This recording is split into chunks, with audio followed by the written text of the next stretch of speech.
Alors d'abord, je me présente, je m'appelle Barbara, je suis en formation d'aide-soignante. Mhm. Et ce serait pour vous demander en quoi consiste votre métier de recteur. Moi, je suis recteur de l'Académie de Créteil, c'est-à-dire que l'Académie de Créteil, c'est 3 départements, la Seine-et-Marne, la Seine-Saint-Denis et le Val-de-Marne.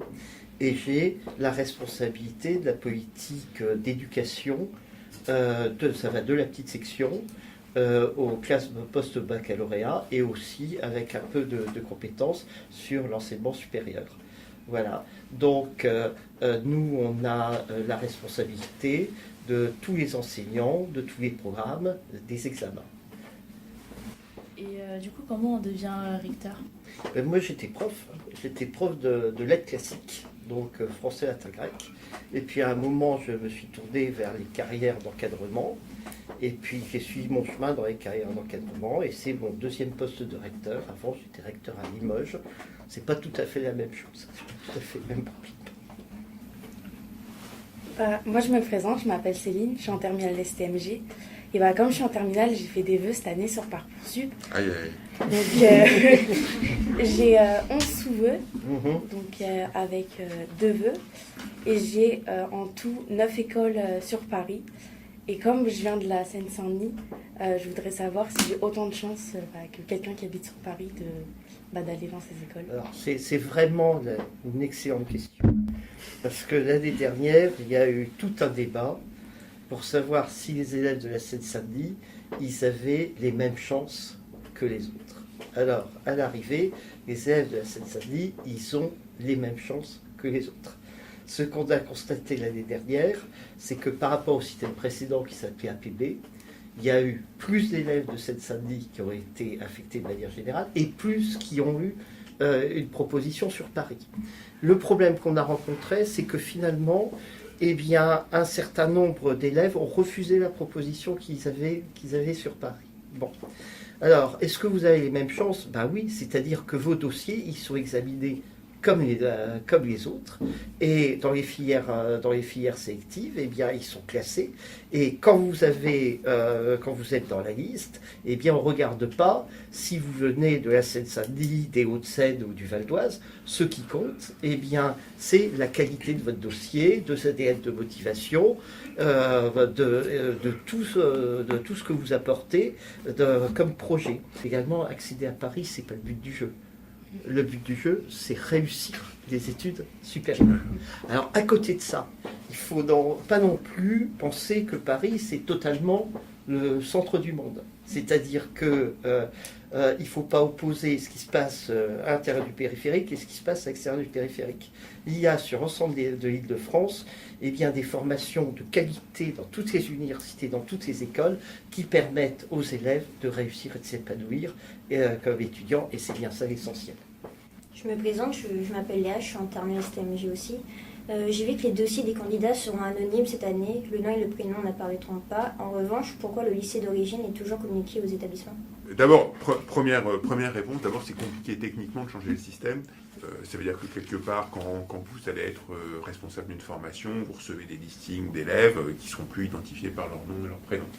Pour autant, il y a toujours les bulletins, d'accord? Donc juste pour être transparent et clair et complètement honnête, on n'est pas allé passer du Tipex sur les bulletins des 3 dernières années, parce que je suis sûr que si vous regardez vos bulletins, vos professeurs à un moment ou à un autre, ils ont pu dire dans le bulletin, Léa a beaucoup progressé ce trimestre, et donc il y a votre prénom, d'accord? Donc on n'est pas allé caviarder les bulletins. Donc ça veut dire quelque part c'est une anonymisation dans les fichiers, mais pas forcément dans les détails des pièces qui sont jointes. Ça c'est le premier élément. Deuxième élément, il faut avoir en tête que les commissions qui vont regarder vos vœux et qui vont vous classer, etc., c'est des commissions qui sont composées de profs, qui sont comme ceux que vous avez, enfin même si c'est des profs qui sont dans le supérieur, et qui sont avant tout des gens qui sont bienveillants. Enfin, parce que ils ont envie, ils sont impliqués dans l'enseignement supérieur, ils ont envie que vous réussissiez, ils ont envie de faire un bon match entre ce que vous avez envie de faire et vos chances de réussir dans la formation. Et donc, moi, mon message principal, c'est faites-leur confiance. Je me présente, je m'appelle Oriana. J'ai fait une lettre de motivation pour chacun de mes vœux sur Parcoursup. Et en fait, je voulais savoir si chaque école prenait le temps de regarder bien tous les dossiers et de lire tout ce qu'on a écrit en fait. Une légende dit ils n'ont pas le temps de regarder les lettres de motivation. Hein. C'est ça que vous avez dû entendre. Bon. En fait, c'est exactement le contraire. Parce qu'à travers les bulletins et les notes, eh bien, on ne voit pas tout. Et il me disait que ce qui a vraiment compté pour lui, c'est ce qu'il y avait dans la lettre de motivation, parce qu'on voit eh bien, avec quel état d'esprit le lycéen il veut faire ces études-là. Donc, soyez rassurés, les lettres de motivation, elles sont bien lues. Ce n'est pas un exercice pour le plaisir de le faire. Après, moi, je voudrais savoir, comme on parle de recrutement, d'être accepté dans les écoles, s'il y avait des quotas par rapport au lycée d'origine, par rapport aux académies d'origine, qui permettent de mixer le public et d'éviter les discriminations. Alors là, c'est une question, c'est pas simple de répondre en 20 secondes. Alors, il n'y a surtout pas de quota par lycée. Parce que ça serait, je trouve que ça serait une vraie discrimination négative. Maintenant, on est très sensible au sujet que vous avez soulevé, qui est celui de la mixité sociale. Et en particulier, donc, dans les formations, ce qu'on souhaite avoir, c'est un pourcentage de boursiers qui est fixé pour renforcer la mixité sociale. Et puis, là où il y a, non pas des quotas, mais une répartition, en quelque sorte, c'est en particulier dans les BTS, où on a fait un gros effort pour fixer un nombre de bacheliers professionnels important par BTS, de telle façon qu'ils puissent accéder aux études supérieures dans des formations qui leur conviennent. Je me présente. Très fort, Mariam. Plus fort. Et ma question c'est, si un élève n'est pas affecté au terme de la procédure Parcoursup, que devient-il? Alors, d'abord, nous, dans l'Académie Créteil, l'année dernière, on s'était fixé un objectif qu'on ne disait pas, parce qu'on n'était pas sûr de le réaliser, mais notre objectif, c'était qu'il y ait 0 élève de l'Académie Créteil sans proposition à l'arrivée. Eh bien, il y a eu 0 élève de l'Académie Créteil sans proposition. Alors, après, eh bien, il y a un moment où, si vous n'avez pas de réponse positive sur sur les formations que vous voulez, eh bien, c'est moi qui vais reprendre la main.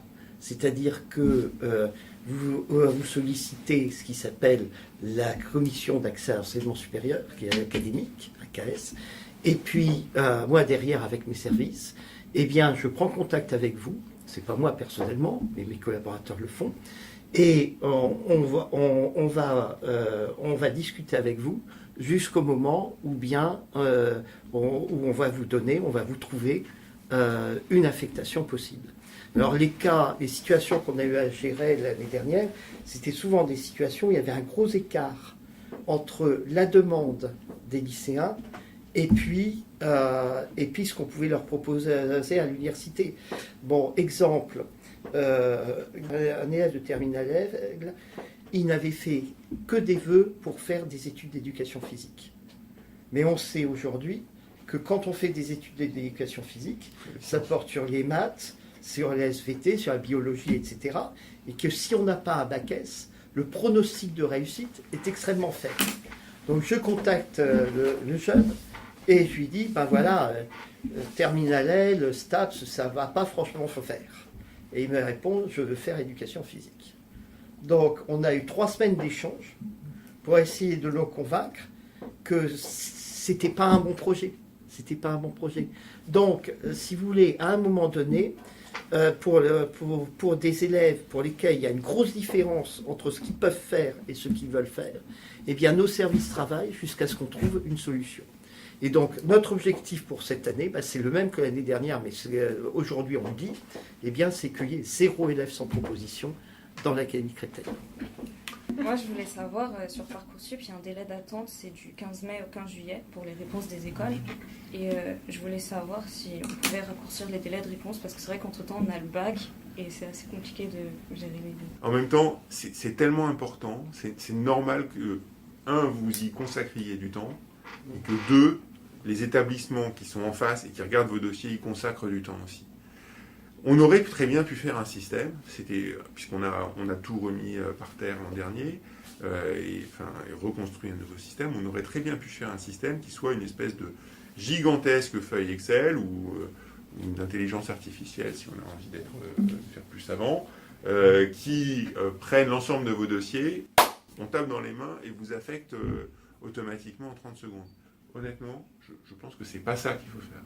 Il faut qu'il y ait de l'humain dans le système, c'est-à-dire qu'il faut que vous vous exprimiez, y compris au-delà de vos notes, mais à travers votre motivation, votre projet, que vous nous disiez ce que vous avez envie de faire, et il faut qu'il y ait des gens en face, des hommes et des femmes, qui regardent ce que vous avez envie de faire et qui trouvent le bon match. Je pense que cette interaction, elle est cruciale. Et c'est vous qui choisissez. C'est pour ça que ça prend un peu plus de temps. Bien sûr. Hein. Au lieu, quand vous avez un oui et puis des oui en attente, ben, les maîtres du temps, c'est vous. Les maîtresses du temps. Bon. Donc, c'est pour ça que ça prend un peu de temps, mais c'est vous qui avez le pouvoir de décision. Et c'est ça qui est formidable. Je vous remercie beaucoup. C'est nous. Merci beaucoup. Merci à toutes.